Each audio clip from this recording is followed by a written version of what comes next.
Good evening, welcome to the recess session, Wednesday, March the 21st of the Nags Head Town Board of Commissioners. We're going to call this meeting to order. Our first item on the agenda is the adoption of the agenda. Do I hear a motion? Move to adopt as presented. Second. We have a motion and a second. Is there further discussion? All those in favor, please signify by saying aye. Aye. All those opposed, like sign. Our next item is audience response. This is the time that we set aside for the public to come before the board and give us any advice or ask questions, comments, etc. If you would, if you'll come to the podium and give us your name and address, we'll be glad to listen. We don't always reply right at the same time, but we do take it into consideration. Anybody care to come and make public comment? Anybody at all? Seeing no one, we're going to close that portion of the meeting and move to item D, which is discussion of the beach nourishment project. Thank you, Mayor. It never goes away. It never goes away. The board approved the maintenance and monitoring plan that's required as part of the FEMA reimbursement in the event of a storm, a federally declared storm. The town's eligible to receive reimbursement for the sand that was lost as a result of that named storm. In order to do that, we have to have a plan that's in place for monitoring the beach, monitoring the amount of sand that's lost due to that storm and due to erosion, so that when we go to file a claim with FEMA, we'll be able to give accurate figures as to how much sand we've lost as a result of the storm. The board's approved that plan, approved it in August of last year. We've got this item before you now in hopes that we can enter into a contract with a approved contractor to perform the maintenance and monitoring. We've got two options in front of you. One is the North Carolina General Statute says it pertains to the Many Brooks Act, requires that any projects that are over $30,000, that the procurement of certain professional services such as engineering, surveying, and architectural, we have to go through an RFQ process. We have to go out. We can't bid based on the price. We can't request bids. You got to send out a request for qualifications, and then you can negotiate the terms of that contract with whomever you deem appropriate. There is an exemption from that that's outlined in General Statute 143-64-32 that says projects can be exempted in the sole discretion of a local government, stating the reasons therefore and the circumstances thereto. You can exempt. The town can exempt itself from the requirements of the Many Brooks Act by making some determinations that would, for instance, CSC, if we continue with coastal science and engineering, you would need to make some determinations that are outlined in your board packet. And the reasons or circumstances that the town would exempt itself and stay with CSC, some of those are because of the intimate knowledge and familiarity with the beach nourishment project. That CSC obviously from the beginning has worked on this project, from permitting to design to construction oversight.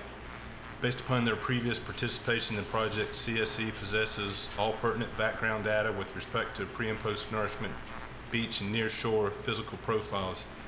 I think it's safe to say that there's nobody out there has the amount of information, historical data, all of the parts, the requirements of the permit. CSC is intimately involved in that. CSC has also demonstrated that they possess the ability and equipment to perform, coordinate, and manage in-house or subcontracted services for land surveying, bathymetric profiles, geological, biological, and scientific services. There again, CSC has been involved in this from the get-go, and CSC has demonstrated a record of specific to this project in dealing with all the pertinent local, state, federal, and regulatory agencies, which might be the most valuable thing that CSC continues to bring to the table. There's a level of confidence that all these regulatory agencies have in CSC because the project has performed so well, because none of the environmental concerns were ever realized because of the safeguards and precautions that we took. There's obviously a relationship between CSC and regulatory agencies that I think would allow us to exempt ourselves from the requirements of the Mini Brooks Act. So really, in the packet we have, Eddie has put together a draft RFQ for your review if the board so choose to go in that route.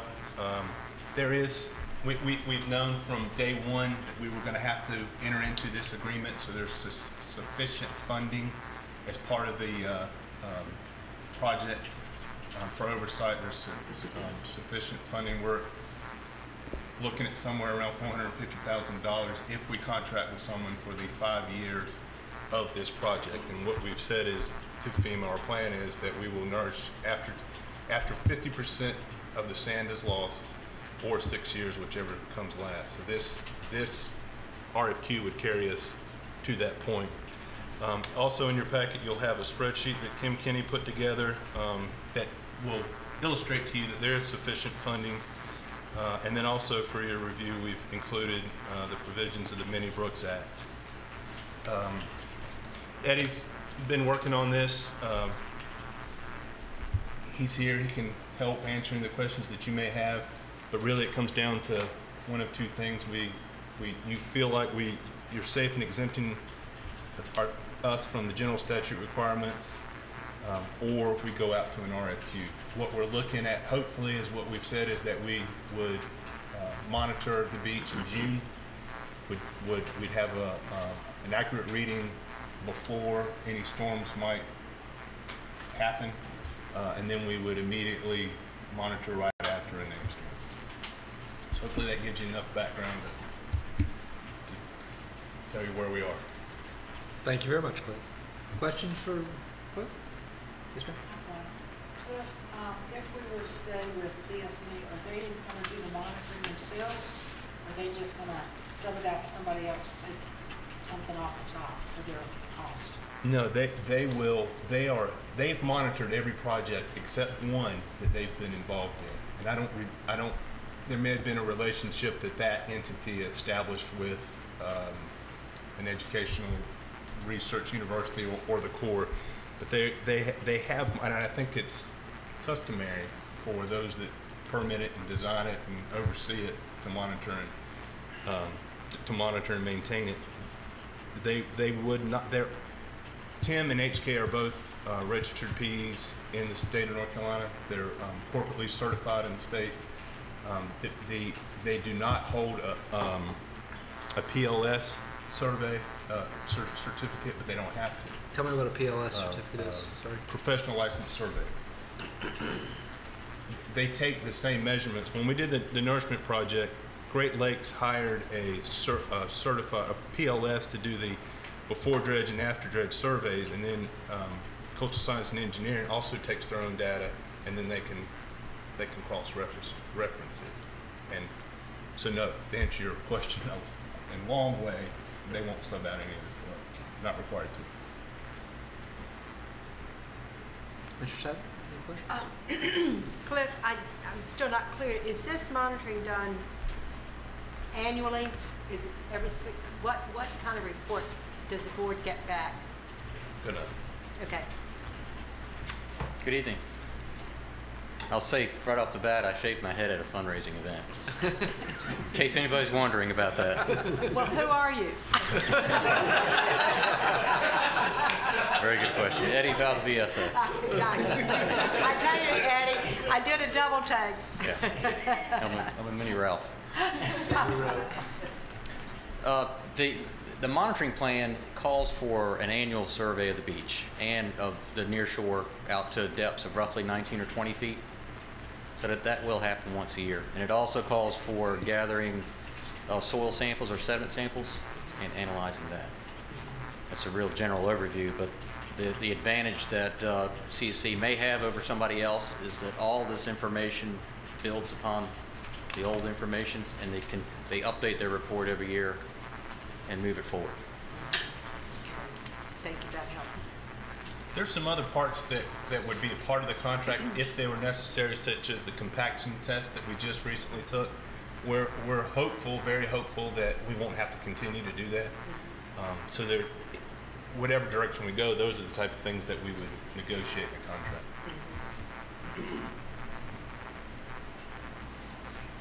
Questions for Cliff? Not for Cliff, may I For- ask John questions? Please. Are you comfortable that we can exempt ourselves from this? Yes, ma'am. I think if the board is inclined to exempt this service from the bidding, from the RFQ requirements, I suggest y'all make a motion making certain findings as to the reasons for the exemption. The manager listed some. You may want him to list those again as part of your motion, but I think those would all be legitimate grounds for y'all to exercise your discretion to exempt this project. Mayor Pro Tem, questions, comments? No, I was just, and I'm trying to find it again. There was somewhere we talked about, we had financed for eight quarters or something. I can't find it now. How much money did we put aside? Cliff, for this project?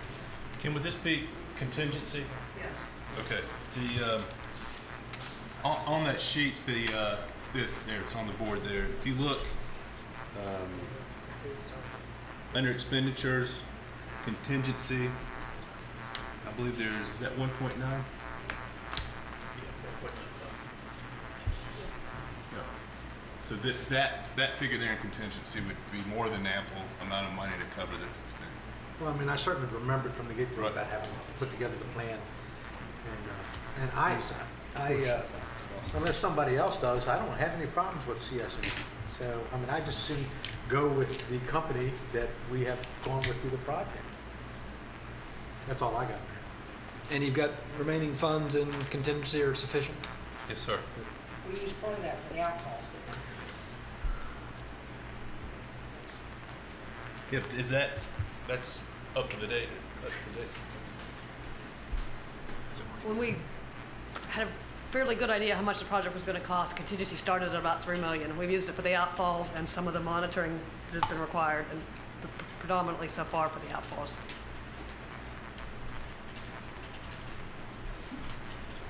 Are you ready for a motion? Yes, ma'am? I'd like to make a motion that we go the exemption route based on the reasons as stipulated in our packet, beginning with that CSD has an intimate knowledge and familiarity with the beach nourishment project, and those that follow. Carol and I'd like all 4 of those reasons to be part of the motion. We have a motion on the floor. We have a second. Is there further discussion? All those in favor of the motion, please signify by saying aye. Aye. All those opposed, like sign. Motion passes unanimously.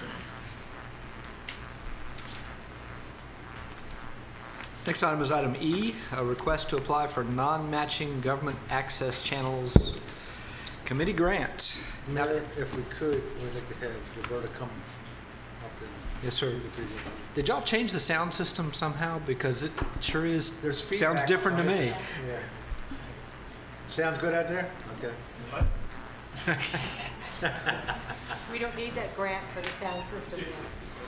Yeah. Well, I mean, I can hear feedback on this that I never heard before. I don't know. It's louder or something. It is. It's okay. Go ahead, Roberta.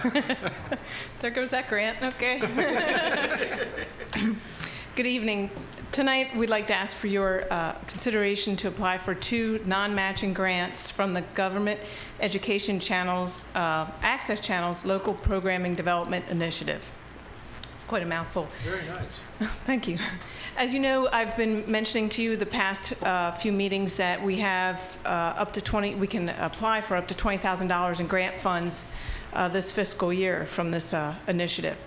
The first request I have is for $10,718.35 to upgrade the sound system here, as you already know, to ensure that any future meetings held in here and videotaped for broadcast either on Channel 19 or Channel 20 can be heard. As you know, there's been, I know Anna, we've talked a lot about how bad it sounds when these meetings are played on Channel 20, and we'd like to upgrade the system, get you some new microphones, and have a new way to manage it as well, so people cannot play with the soundboard over here. The second grant request is for $5,880 to work in conjunction with UNC Coastal Studies Institute to create a documentary on the USS Huron, which, as you know, sits just a little ways off our shores, and where 98 men lost their lives. The documentary will cover the history of the site, its national significance, its current condition, what kind of condition it's in, the archaeological work, and the archaeological work that's being performed on the wreck. We intend to televise this on Channel 19 and 20. The grant funds for this project will be used to pay for use of a vessel, a dive vessel, related transportation needs, and a captain for the vessel, with UNC Coastal Studies Institute contributing in-kind labor and services, such as the actual production of the documentary. As an aside, and separate from this grant request, UNC CSI has agreed to develop a narrative of the story of the Huron, as well as educational products we can use at Town Hall and in the community, such as site plans and a 3D rendering of the wreck.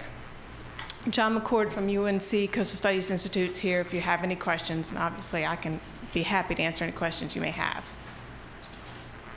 Questions for Roberta? Only one, is this proposal still in good since it was given in November? Are they still going to honor those prices? Absolutely. Yes. Yeah. Well, if the grant is successful, what is the time frame? Do we have any idea For which project? for the Huron, the ladder? Yeah. By the end of this June 30th? John says by the end of June 30th. He has a lot of grad students that are just chomping at the bit to get down here and start working on it. Okay, so the documentary will be finished before the end of the fiscal year? Yes, John McCord says. Thank you for giving us his name again. Since John came over, if you all like to hear from him, come on up, John. Talk about the project, because the project is really kind of interesting, and it's kind of a joint effort, too. For us to throw our money in with his. Right. So what we're proposing is you have a really unique situation here in Nags Head, in that you have a cultural resource that lies within state waters that the town of Nags Head has a certain obligation in terms of monitoring the site year after year and looking at the state of the site. And the last site plan that was done by Joe Friday in 1988, and it's basically been some 20 years since a detailed site plan was done on the site. There's been an annual review of the site, basically noting what is exposed and unexposed currently on the site. And what we're proposing is to get a group of about 6 or 8 graduate students down here, along with our program head, Dr. Nathan Richards, and our program head in Maritime Heritage, to do a detailed site plan of the site this spring. And then we'll also come back as part of, and as well as telling the story. And then we'll also come back outside of this fiscal year in the summer, fall, and winter to see how the site changes over the course of the year. We're interested in doing this detailed site plan of the site, doing interviews with folks within the community who understand that history, and telling that story, because it is a very important story in the formation of the U.S. Life-Saving Service. And telling the story not only from the narrative of the history and its importance in not only the town's history, but also in the national significance, but also the archaeological work that's done on the site. In addition to the site plan, there are other folks who are very interested in looking at a site like the Huron, which is a ferrous vessel, which is an iron vessel, and looking at it in terms of how it corrodes over time. And so we would have already spoke with the Navy to be able to provide this site with some long-term study that we would be undertaking annually, where we'd be looking at how the site is corroding over time. And this is not only important in understanding what the future of the Huron is and at any stage where we can model what it would look like another 20 years down the road, but it also has national significance in looking at how we might manage sites, ferrous vessels that might have what are considered to be dangerous cargo aboard. For instance, submerged vessels that have diesel fuel or other contaminants on board, and how those sites corrode over time, and what management measures may need to be taken to then help mitigate some of those changes. Don, how's this, isn't this site designated as a national marine sanctuary right now? Or? It's not a sanctuary. It receives a certain amount of protection in terms of just being a nationally significant site and deemed so by the Department of Cultural Resources, but doesn't necessarily harbor any more protection than any other site. So what we're proposing is to, bring about an awareness, an increased awareness of the importance of the site, both in the history and what it might represent. Questions for John? Comments? Thanks. Thank you, John. That's it. There anything else? Anyway, we're requesting Would you like- approval of it. Yes, sir. Would you like to make I would definitely like to make a motion to approve those grants as presented. We have a motion and a second. Is there further discussion? All those in favor of the motion, please signify by saying aye. Aye. All those opposed, like sign. Motion passes unanimously. Thank you. Thank y'all.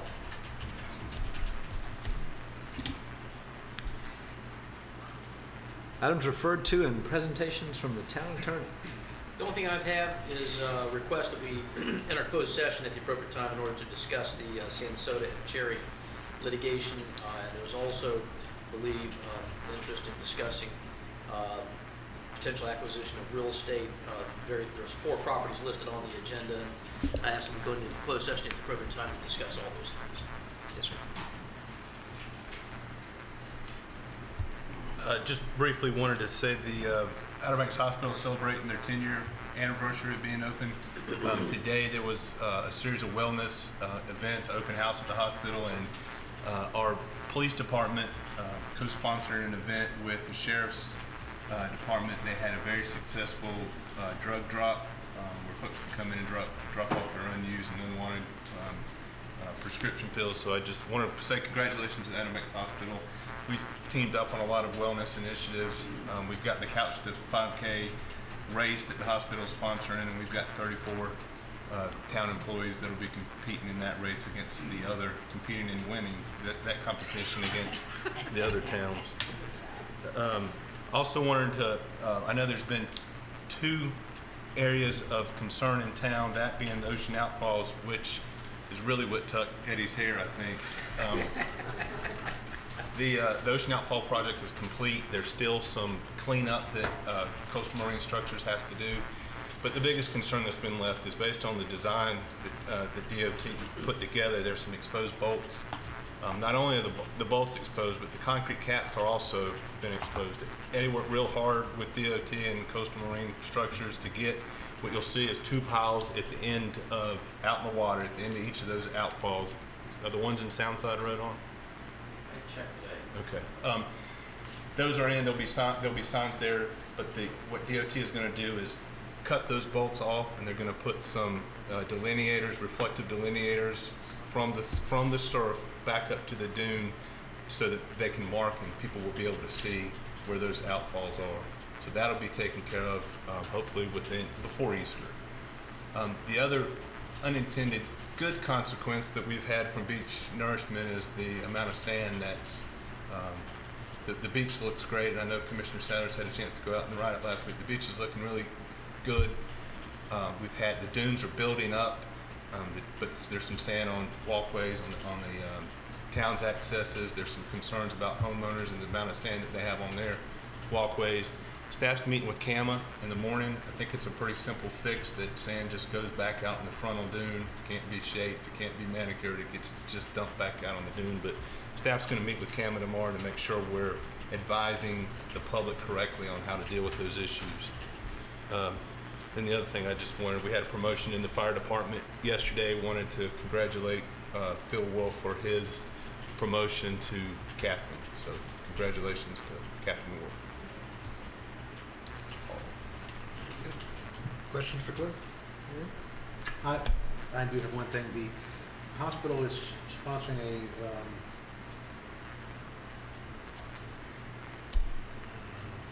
get together at the pier. Friday night. A reception. I think it's incumbent somebody can, since we're such a major club. Are you going? Yes, now. Are you going? Are you going? Thank you. That's all. Aren't you going to? Yeah. Somebody from the town will represent the Well, town. I was It's planning, great. I was planning on going, but I don't know when 10 I'm leaving town. It doesn't seem like the hospital has been here 10 years. No, it doesn't. It doesn't. It was a quick 10 years. Yeah, and the lives it saved. It's good. Board of Commissioners agenda. Commissioner Walters. Well, I'd like to have a discussion about digital signage, and I think Cliff has some information to give us You mean on- district signage, I district think. signage, not digital. It's in the brain, I'm sorry. There goes my hair. Mine too. Sorry. Um, It's just been a topic lately. we- District signage. We've got some information that Commissioner Walters asked that I put together and get to the board, and Elizabeth can help with this as well. But the Beach Road Committee had come up with a plan for putting district signs on the beach road with hopes of trying to enhance the character that's already there by letting people they'll know what district they're in. That report was, I think you all approved that. That plan, where we left that, we were trying to get DOT permission to not put them in the right of way the way they wanted us to, which was, you'll remember, it was reflective sheet metal on 4-foot pile or 4x4 piles 7 feet up in the air. That's something I think we were all very opposed to, but we have identified some potential places we may be able to put these district signs. We did put one up at the Wellbone District in front of 7-Eleven. If you go by there now, the sign will be back up tomorrow. We recently took that down because DOT came in and put one of their enhancement beds there in that area. It looks really nice, and we'll put that district sign back. That sign came at a cost of $995. The other districts that were identified by the Beach Road Committee were the Municipal District, the Historic District. You have in your memo listed the Community Center District, but that ultimately is the Bonnet Street District, and then Gallery Road. The board felt as though while the Beach Road Committee was looking specifically at NC 12, that we needed to include South Nags Head with the sign there on either ends of 1243. We have money. It has not been encumbered in the birthday. The amount of revenue that's accumulated as part of the birthday committee, the birthday celebration. There's enough money there to be able to purchase these 5 remaining signs. And what we're looking for is for the ability to go ahead and transfer that money from the birthday fund over to Public Works signs, and be able to purchase these signs once we identify the locations where they could go. Elizabeth would like to work out with some of the businesses in Gallery Row and maybe get them to identify a place that it's their district. Where do you think the sign would be most effective? That may be one of the easier places. The next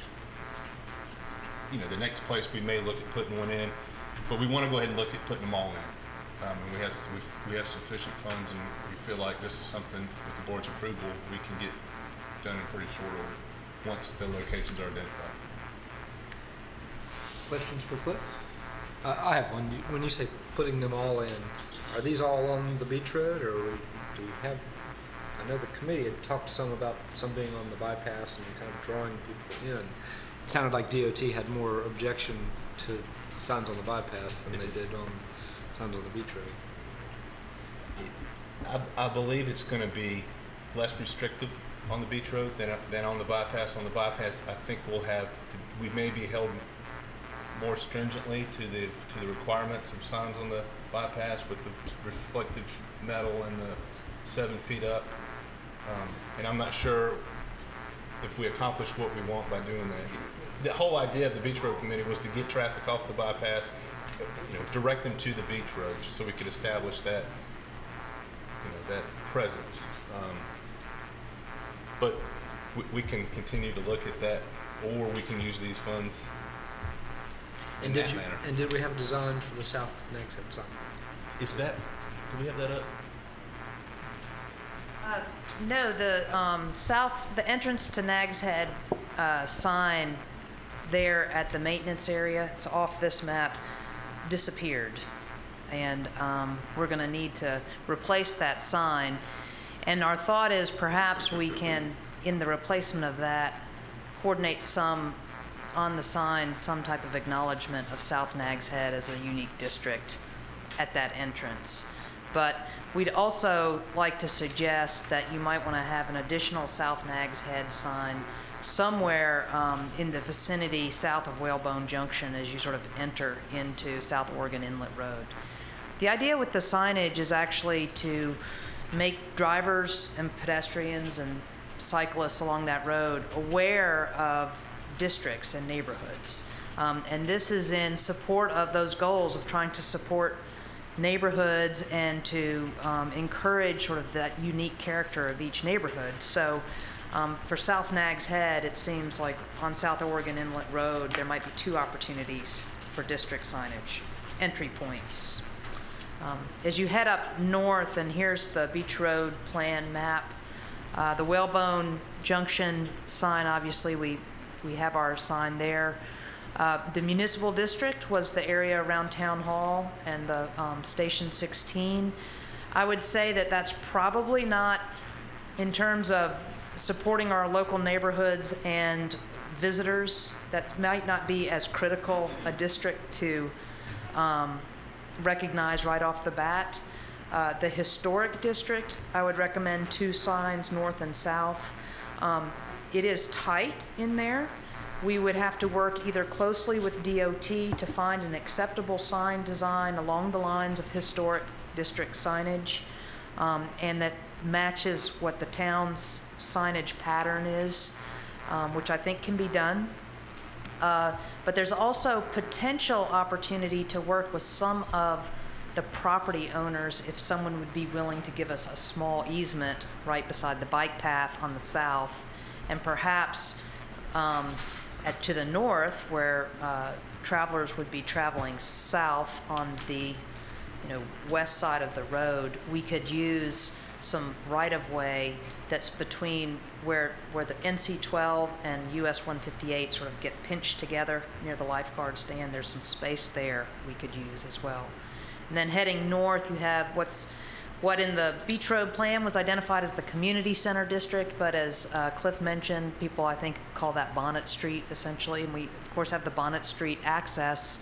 The work that will be done on the Huron, there's a wonderful little interpretive station sort of in that area, and perhaps we can, as part of that project, one of the things is you want to sort of create higher visibility for some of these points of interest.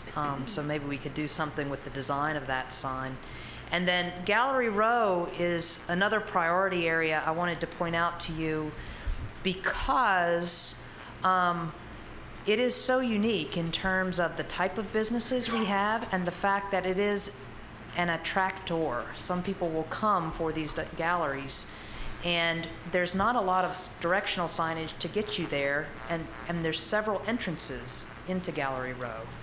So what I'd like to do is part of a larger effort to engage some of the gallery owners.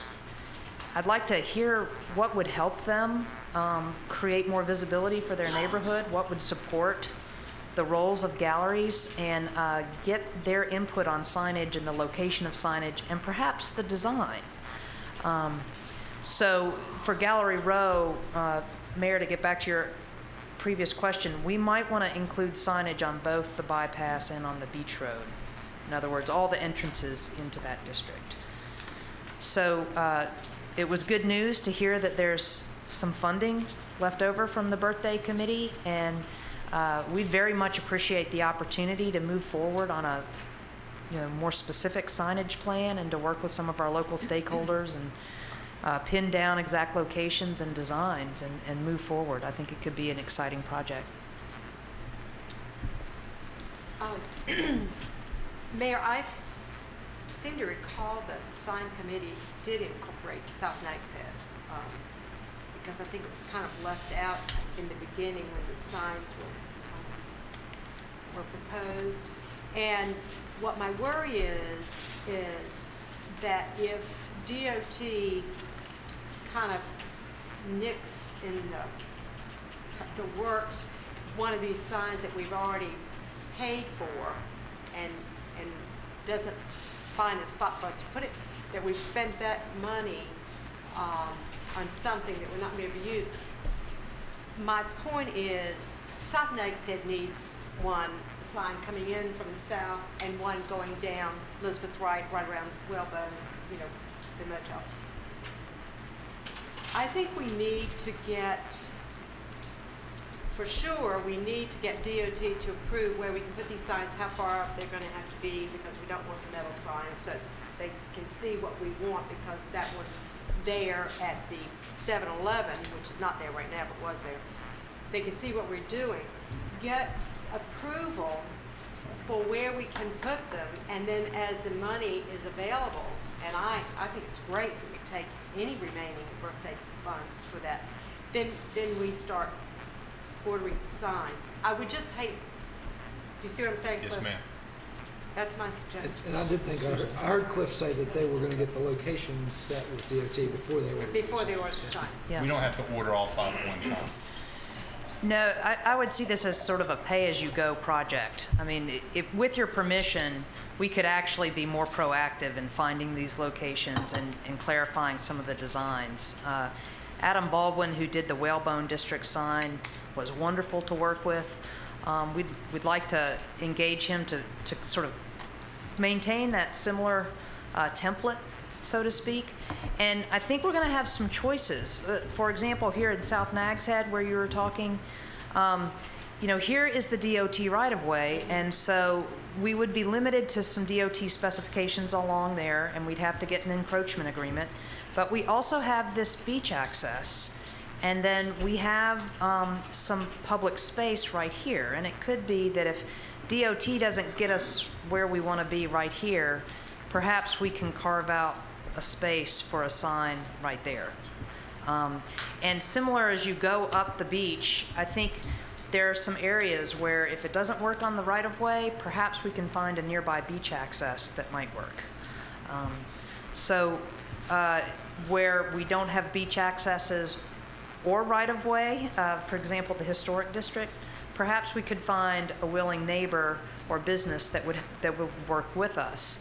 But I don't want to go through that process if we don't have some assurance that we could actually put a sign or have funding to buy a sign. So I see it as kind of a evolving process, and we'd have to sort of pay for it as we go. But we certainly wouldn't order signs that we know we can't put in the ground yet.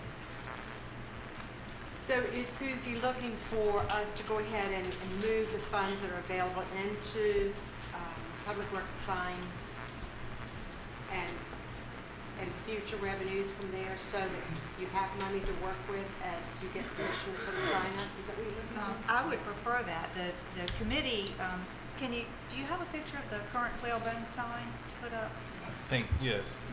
It's on the K drive. We can I can tell you exactly where it is. Give us just a minute. K Drive, planning, beach road. I know that I have the report, and the thing that was, it was a consensus report, but the one thing the Beach Road Committee felt like was the most important first step was signage. And there's a proposed sign, but you know, and they also felt it was important to, you know, as you leave one, you know, the sign is one thing on one side and one on the other, depending on which way you're going in the district. But they also felt that it was equally important to have signs on the bypass, because our goal was to, you know, to develop ideas and methods by which to increase, you know, bring some life back to our businesses along the beach road.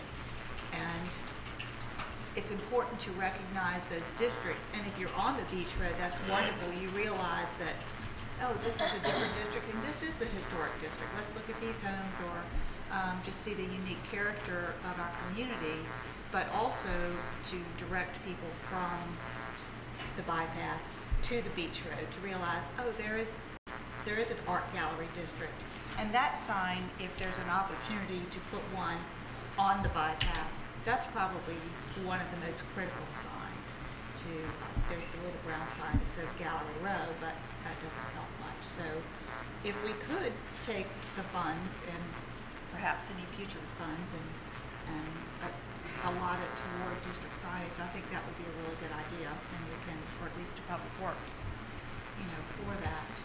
And perhaps in the future, in another budget year, we may have some other funding to do the bypass as well. So you're saying allocate those funds for Allocate these those signs and then determine a location with DOT and then order signs, just so that it's all in place before we. Don't order them think yet, it's what- you know, but at least Make the money available. make the money available so that staff, you know, doesn't have to wait and come back a month to. And when we talked about these signs, when we said two-sided signs, I guess I kind of envisioned the same thing on each side of the sign. Well, it depends on which way you're going. If you're heading north from the Whalebone District, or let's say, or you're heading south from Gallery Row, you know, you're heading in toward Gallery Row, heading south. But if you're coming back the other way, you might say, thank you for visiting Nags Head. Or do you see what I'm saying? Because it's this district on this side and this district on this side. See, I'm not sure. I guess I had kind of envisioned one sign kind of for each district and probably somewhat more in the middle of the district. But that's, again, just That- probably what was in Well, my that's head. not, yeah, necessarily. that's not what the committee suggested. It would be on the ends, you know, and they're approximate. You know, where we said, for example, the art district went from Blackman to 8th Street. So as is it you- 5 signs or 10 signs? Well, for the beach road, it's 5. They just, on one side of the sign, it says one thing, and on the other side, it says the other. Okay. Am I making sense? I'm sorry to be slow. Am I making sense? Maybe Elizabeth can explain it better. No, you are. I took what the Beach Road Committee had done and came up with my own recommendation, which is here for about $7,000, which was, again, prioritizing South Nags Head, the Historic District, and Gallery Row signs. And putting one district sign sort of at the entrance as part of the replacement sign for entering town at the maintenance area, one sort of in the north end of South Nags Head, one at each end of the historic district, and then working with the gallery to try come up with 4 signs at each entrances and have coverage on both the bypass and the beach road. Just looking at your estimate for the replacement sign at South Nags Head, is $1,000 realistic for that sign? I was thinking they cost a lot more than that. Yeah, $1,000 is about what we paid for the is just over what we paid for the 2-sided Whalebone District sign. And I'm talking about The replacement for the one that Yeah. was. for the town, that's, Because that's a Well, sandblasted. yeah, that was entirely different type Okay. of sign, They're more expensive. sandblasted, that's not $1,000 sign.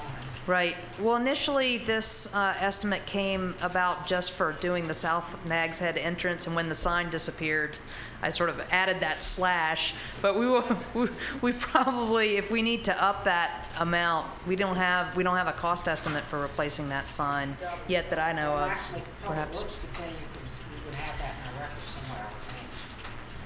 We paid for it at some point. Yeah, we Yeah. paid for several of them, we have them all over every entranceway. We We'll find replaced it. that regardless of Yeah. It this removes the initiative. post, the entire thing, I mean, Just, the poster's still there. the sign I- is gone.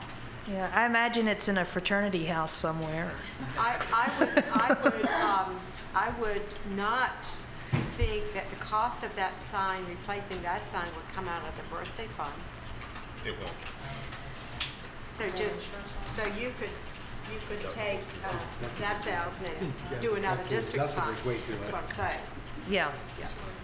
Let the town pay for that. Okay. The historic district signs, I know we all feel strongly about the historic district and that it's an asset to the town, but there's not a lot of beach access or there. I would suggest that possibly we look at Bonnet Street area as a higher priority in signage than perhaps the historic district. And maybe that's just because I'm sensitive to putting the historic district sign up and the phone calls that we'll get on it. But any comments on that? No, I think that the Bonnet Street sign would, and I think we probably need to prioritize it. I think Gallery Road, Bonnet Street, because Bonnet Street is an area that all of us use for one reason or another. And certainly South Nags Head, I'd like to see at least one sign heading in be on a priority list. Probably doing the historic district towards left. And I really would hope that no one would mind that. I mean, we're very proud of those homes. Probably got a few, but maybe we ought to canvass the historic district owners. I would agree that, you know, there needs to be some discussion, and obviously what I'm thinking as far as just from serving on the committee and, you know, and your vision, and then there's your vision of putting a sign in the middle of the district. If you put a sign in the middle of the district, you haven't defined a district. You know, in my mind, a district sign is like there's one going into this district and then there's one going into the next district, and as you come the other way, you're entering a district and you're entering a district. But if you put it right in the middle, where really is, you know what I'm saying? But I also agree with the historic district. I think there does need to be some community discussion about that, and I would prefer to see the Bonnet Street Now- signs. And the Bonnet Street sign, I just thought about one sign because you could put it right there in the Bonnet Street access. Yeah. And similar to the Whalebone District, you do have sort of a lot going around within a perimeter.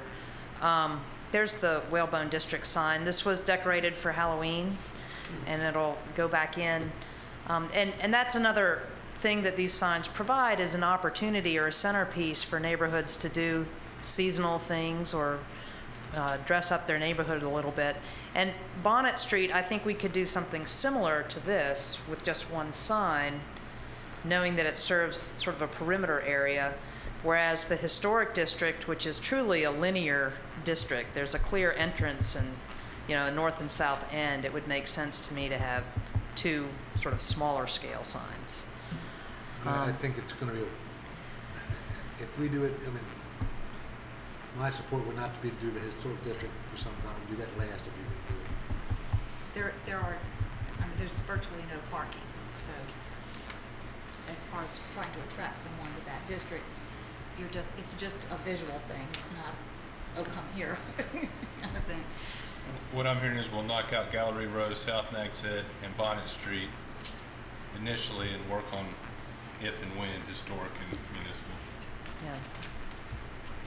Well, I'd really like to get some feedback from the historic district, Well, because it's not like we're saying, oh, come here, park, Right. and gawk at these homes. And we just don't want it to be perceived that way. You're right. We're proud of those homes. I mean, they Right. are Nags Head. And I think that these signs are in very good taste, but again, I want us to be protective of their privacy. So, yeah, Cliff, I think would be there for later and talk to them. Commissioner Kuhn made a good point to me earlier, and that was about drip irrigation, and if we're going to have plantings, that we should consider installing drip irrigation on the front end. Thank you. And I was gonna ask a question, in that enhancement down there, did DOT install any irrigation for that? The deal is they're maintaining that for 3 years. I saw them out watering it today. I think it was with Water Buffalo. Yeah. There's a 3-year maintenance agreement with the contract. And that's gonna go the same way as the winter jockey? Hopefully it's established because they're, Because it had to go back and they had to take it all out and reinstall it, because there was no water. I haven't seen the sign, but how big is the berm? How tall? it's not that tall. Is this the Sonic? Is No, that the question? No, What the is- one at the Whalebone, Foot, where they, 18 inches.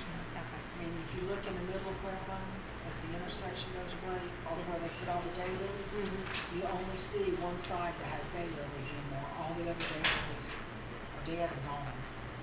Okay. So I worry about, if we're gonna do enhancement projects, whether it's us or whether it's DOT, we need to think long-term, not in a 3-year time span.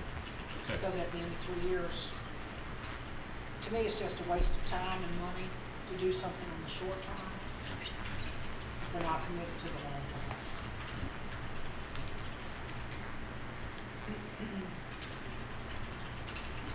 Everybody good? You got consensus and direction? Okay. I believe. Thank you. Thank you. Yes, ma'am. Oh. You still have the floor. Let's see. Well, I asked for an update on Colony Ridge. Their contractor with Hillco, who's the parent company of Colony Bridge, and I guess all of their separate nursing home facilities, met with David Morton with building inspections, and they have initiated at least the discussion of the process of getting some improvements done to the Colony Ridge facility. And what they've told us, from an email, and I'll read this, they're going to start with the new roof. It's going to start the project, and it's scheduled to start April the 9th.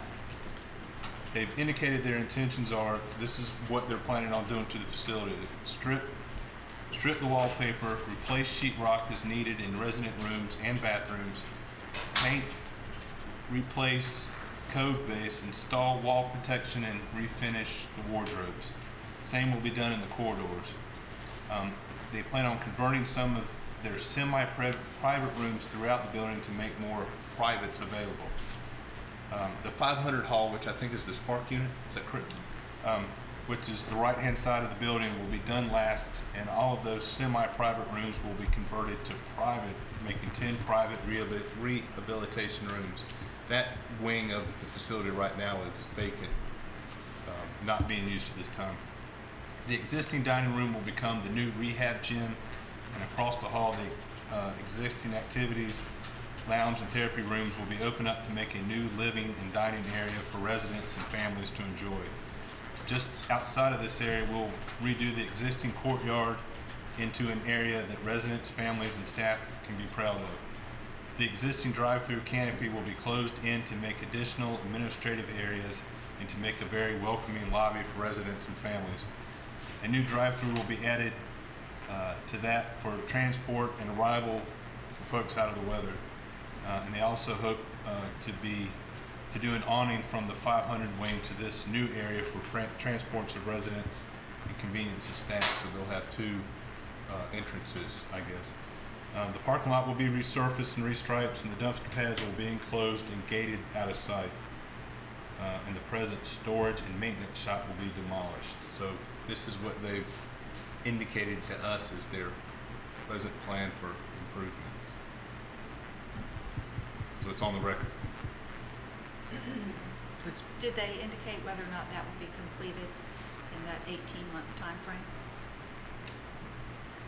Not today, they've indicated that. They've just indicated this is when they intend to start, not when they intend to finish. I look forward to seeing it. Yeah.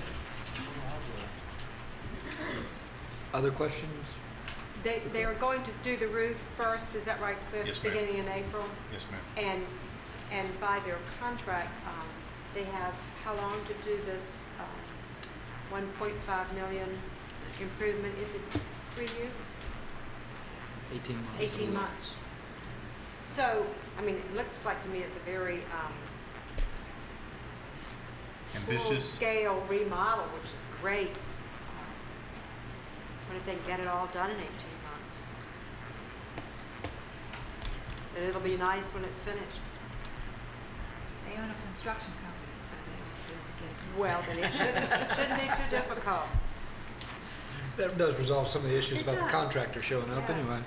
Thank you for getting us a Thank you. list of Pressure from the mayor to improvements. get this. I appreciate having it on the agenda so we could go and ask for it. Mayor Pro Tem, anything on your agenda, sir? Not a thing there. Commissioner King? Only one thing, I know Commissioner Rowley talked about the hospital gala, but also would like to point out Mania High School is having production of West Side Story on beginning this Friday and Saturday and extending into the following weekend for Friday, Saturday, and Sunday. I encourage the community to come out and support some young people that have been practicing for months, day after day, night after night, putting their time into it. It'd be nice to see that theater filled. That's it. Thank you, Mayor. Commissioner Sutton? Well, I did go back to a committee since we met 2 weeks ago, and it does look like we will, if the county approves the funding request that we made, the adjustment to the fireworks budget, that we will get all of our money that we asked for, which was, of course, half of the expense. And that will be through the tourism board. There was something in the report that the executive director gave us that day that just really hit every one of us in our face. He had been to a conference, I think it was in Raleigh, where it was reported that one person out of 9 in the nation are employed in the tourist industry, and that nationally $1.8 trillion is spent on tourism. That's a lot of dollars. I went to the parade. First time I made it in a couple of years. It was really great. And again, he lucked out. No rain. A lot of early morning fog. But it was great. And I just want to thank the police department for everything they do to hold everything together, and Public Works for cleaning up after. Well, I mean, by the next day, we didn't even know the parade was here. It was really good. So I thank you all. And the fire department, I don't think had an incident. So I'm sure it was to Kevin Zork's pleasure that we didn't have an incident. But with so many people and so much traffic, it's amazing that we don't have more problems than we do. One thing that I would like to bring to the board to think about, it came to my attention some time ago, and then I said something to Cliff some time ago, that with the Park Service not planning on opening the south beach access at the south end of Nags Head ever again. And it's pretty well posted. I mean, we got there, we knew you don't go any further. My thinking is, with what has happened to the National Park Service driving on the beach, beginning with Coquina Beach and Oregon Inlet, and of course all south of us, that Nags Head's beaches may become a little busier between October and April during the fishing season with vehicular traffic. And while I know we have more width now, the one concern that myself and several beach drivers that drive the beach a lot, I don't drive the beach, I just get a ride now and then. There is no beach access for vehicles past Junco Street. So if you come over at, say, just south of Jeanette's Pier, and you drive all the way down and you go past Junco, you go to the end of Nags Head and you find, I've got to go all the way back to where?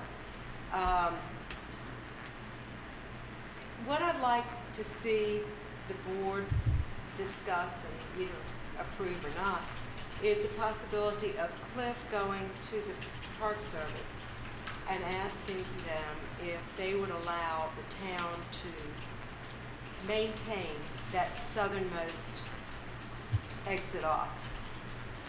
I think it'll take a lot of pressure off the beach itself, because you won't be going all the way down and coming all the way back, and from Junco to the end of town is quite a little drive. I think it would benefit the town greatly, and we've been good neighbors with that part of the Park Service, and if we took on the responsibility of the upkeep, I quite frankly can't see why they would not allow the town to utilize that. So could you just think about it, and talk to Cliff about it, if there's a consensus? Why did they close it in the first place? Cliff, maybe you could, Can't drive on the beach. South of that ramp.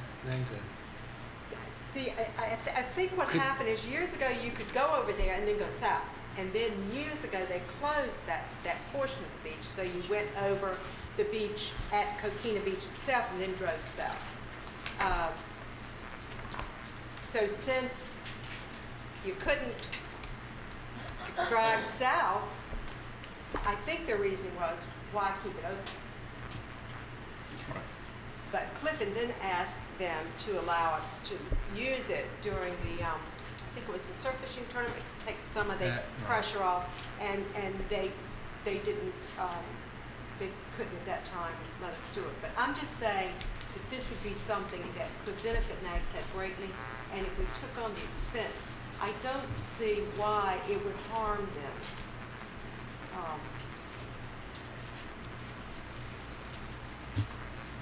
All I can do is ask. Yeah, fair enough. Thank you. It's an excellent point, because otherwise they drive down to the end and then turn around and drive back. And so you've got double driving It's a and haul. you really didn't need it. Yeah. You didn't need it on the beach, and you don't need it at these gas prices.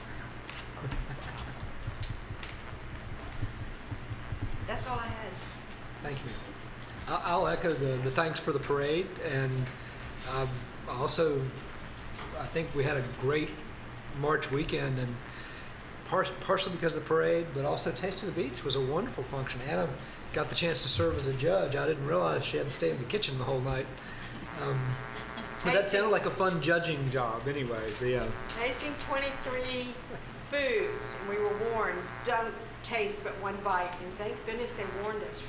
But what food? It was wonderful. I just went to the one event, but there were dozens of events, and really we were blessed with great weather and a lot of visitors. So I would like to thank Mr. Kelly as well for jumping in with the parade. That was the 23rd year, and went off very smoothly, and gosh, a lot of families and people out in the street, and generally very well behaved. That's all I had. I'll make a motion for us to enter a closed session to receive advice from the council on cherry and soda pursuant to GS 143-318.11A 3. and to consider real property according to GS 143-318.11A5. That is go-kart site 3006 South Virginia Dale Trail. That is carnival site 3005 South Croatan. Fin and Feather 7740 South Virginia Dale Trail. Gillum Wood Properties, the old post office lots at between the highways at milepost 13. Second. We have a motion, we have a second. Further discussion? All those in favor, please signify by saying aye. Aye. We're going to recess to a closed session.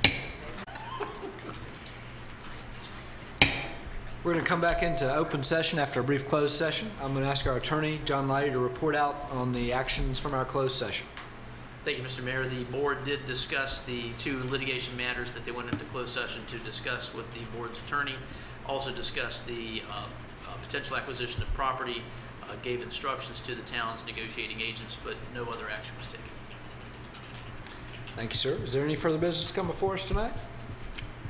Hearing none, entertain a motion to adjourn. Motion to adjourn. Second.